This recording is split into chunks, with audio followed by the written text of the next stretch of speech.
Okay, we have Coach Smart, Kobe Dean, and Stetson Bennett. Each will have an opening statement. We'll go right down the line, then we open for questions. Coach? Well, first off, I'd like to thank our fans. I thought our fans turned out and had a great impact on the game. I mean, I felt like we had a majority in the stadium. Obviously, we didn't play very well, but tremendous audience, great support from them, great atmosphere. I mean, I told our kids there's no better atmosphere to play in the country than the SEC championship. Just disappointed in how we played. Give Alabama a lot of credit. Give their defense and Bryce Young and their offensive skill players a lot of credit. They played really well, very accurate, explosive, and he's hard to get down on the ground, which caused us a lot of problems defensively. But we can't turn the ball over and give up 60 and 70-yard passes and expect to be successful. For the most part this year, we've executed well. We didn't execute well tonight, and that had a lot to do with them. So give Alabama credit, and we got a lot to work on. Stetson? We just didn't play our best game today. They did. Can't turn the ball over. Just little mental lapses that can't happen, that we're going to work on starting tomorrow, and hopefully get ready for whoever we play next. Kobe? Yes, like the other two said, we didn't play our best game. Got a lot of work to do, a lot to work on, and I'm pretty sure we're going to continue to work. Okay, we'll open for questions. Raise your hand if you have one, please. Right here, front row. Kirby, they hit the play in the middle to Jameson Williams and he broke. And from that point on, they just seemed to click there. Was there anything they were exploiting specifically with y'all? Well, they're explosive wideouts and a really good quarterback. We changed the coverage up, and we had a couple busts. We had a bust on that play specifically where we left the guy, wide open. It wasn't anything they did different, same route they ran on Auburn, but we played it a different way and didn't play it correctly. Gave a play up there, but it was more than that play. Obviously, they hit us several times man to man. They hit us several times zone. I think you've got to affect their quarterback. You got to get to him and finish, and he's so good at avoiding rush that he buys time with his mobility to make plays downfield, and give him a lot of credit. He did a tremendous job. Second row right here. Yes, for Kirby and Stetson. I think 4 drives in the red zone tonight, only 10 points. Why do you think you guys struggled there in that area of the field? Yeah, they did a good job stopping us twice, and then one of them we went for it, where we probably could have got points, but at that point I felt like we needed touchdowns, not field goals. And I'll let Stetson answer as well. Yeah, well, I mean, can't throw a pick down there. The one where they went all out zero, clock was running down, didn't have time. Tried to whenever we went for it on 4th down, tried to scramble and make a play. It didn't happen. And then I just got to finish it. I mean, we had opportunities. Like I said, we were moving it. We were driving the ball all 4 times, and just can't throw picks. And got to execute better. Front row right here. Kirby, why do you feel like they had so much success through the year so consistently when we haven't seen that happen to you guys this year? Well, I think the quarterback had a lot to do with that. Obviously they have 2 exceptional skill players outside, really talented tight end, but I would say the quarterback buying time. We called a lot of the same calls we called the other games. We didn't get home or finish on the quarterback, and he was elite at getting the ball to the playmakers. I mean, he knew where to go with the ball. He keeps his eyes downfield with the rush, where a lot of quarterbacks wouldn't do that. They look at the rush and they start trying to run away from the rush, and we could run them down. But tonight he did a tremendous job. He was mobile and made a lot of plays. Toward the back of the room. Hey there, this is for Kobe and Coach Smart. Was really kind of wondering about how you were planning on going into this game, and just with the dynamic passing combo of Bryce Young and Jameson Williams. I don't think you've probably faced that kind of duo all year long. So, what makes them so difficult to defend? And, obviously you've seen some explosive quarterbacks and some great receivers this year, but, was there any way that you tried to prepare for this going into this game? You go ahead first, Kobe. Oh, well, yeah, we of course we prepare like every other week. We took it in stride. Tried to trust the coaches, trust the plan and everything. They got great players. They made great plays. We just didn't play our best game today.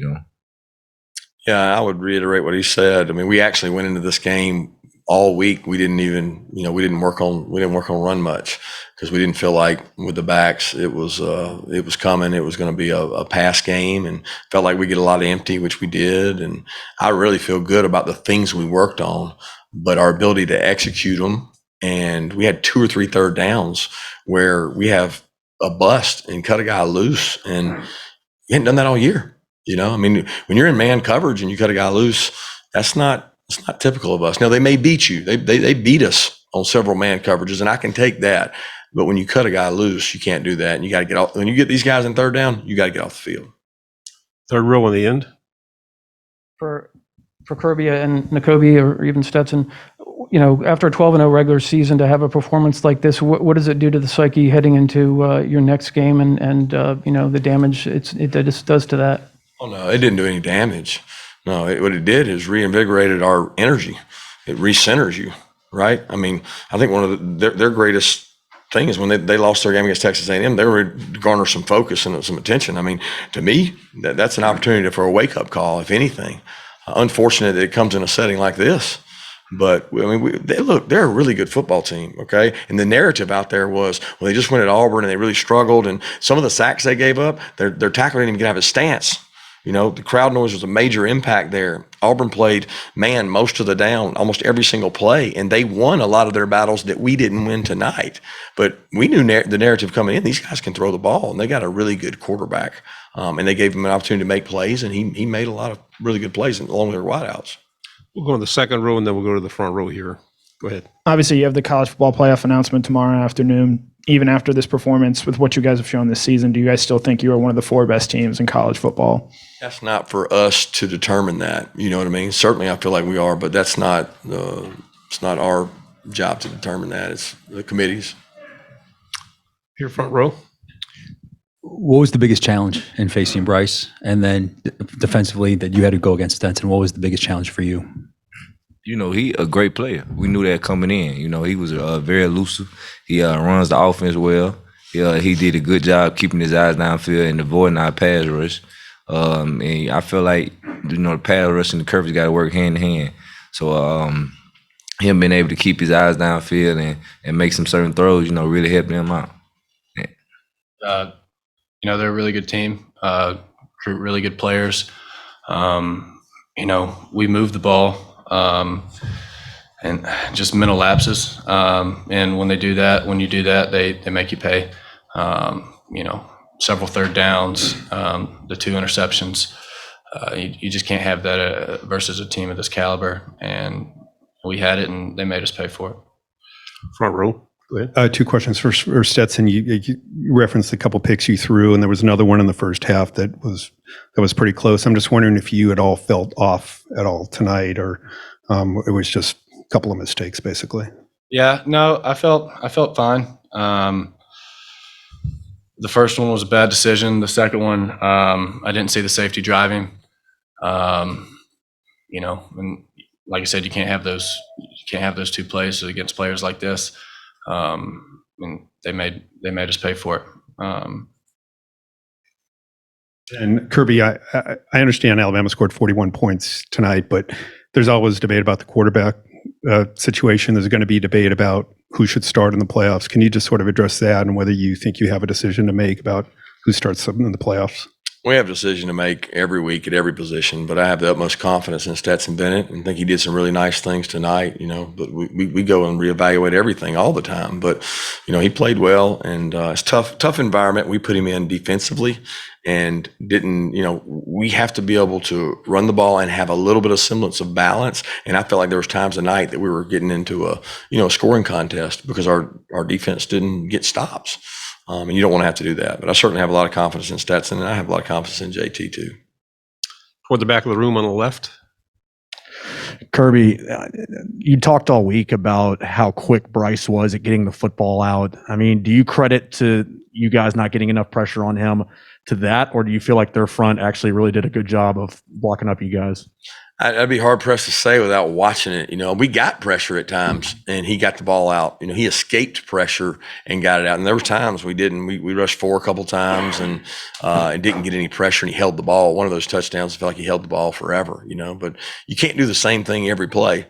You got to pitch and you got to mix it up. And look, guys, I've seen a lot of good ones in this league. He's special, and you might play a quarterback as talented, but you might not play a group of skilled receivers with that. It's the combination of the wideout group they had, at least those 2 guys, and him making some plays. I mean, he made plays with his feet. To the right, third row. For Coach Smart, during the week you said you'd have to figure out how your team would respond if you ended up in a close game. Were you surprised the way the game kind of snowballed in the second and third quarter? No, I wouldn't say surprised. I think there's a lot of comeback and fight to get the game back to where it was. We're driving down with a 14-point game and got a chance to score to make it 7. And I had a lot of confidence. We'd stopped them, I think, 2 or 3 drives in a row. We didn't want an onside kick. We said, let's kick it deep and stop them. We did it. We drove the ball down, and then we stalled out. So, I mean, there was a snowball. There was a period there where we didn't play well, but there was also a period there where we came back and had a chance to get it to a 7-point game, and we didn't do that. 2 final questions. First one right here. Go ahead. Second row. Kirby, if y'all end up playing Alabama again, what adjustments do you think you'll have to make to give yourselves the best chance to win? I don't know that I can answer that right now. I'd like to review the tape and see it. I mean, the first answer would be don't leave people uncovered. You know what I mean? Like that's the first objective.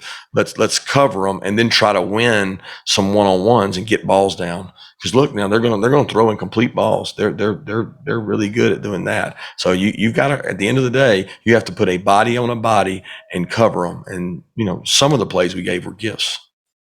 Final question, right side, fourth row. Kirby, after a loss like this, what's the first thing you tell your team? I love them, and I appreciate them, and the outside noise begins now. We've heard it before, but these guys are so solid. We got such great leaders in there that I didn't have to say a lot in there because the leaders spoke up and talked about what they wanted and how they wanted the next couple weeks to go. And I think when you've got that, you've built the right kind of kids. Guys, thank you very much. Thank you, Appreciate it. guys. Good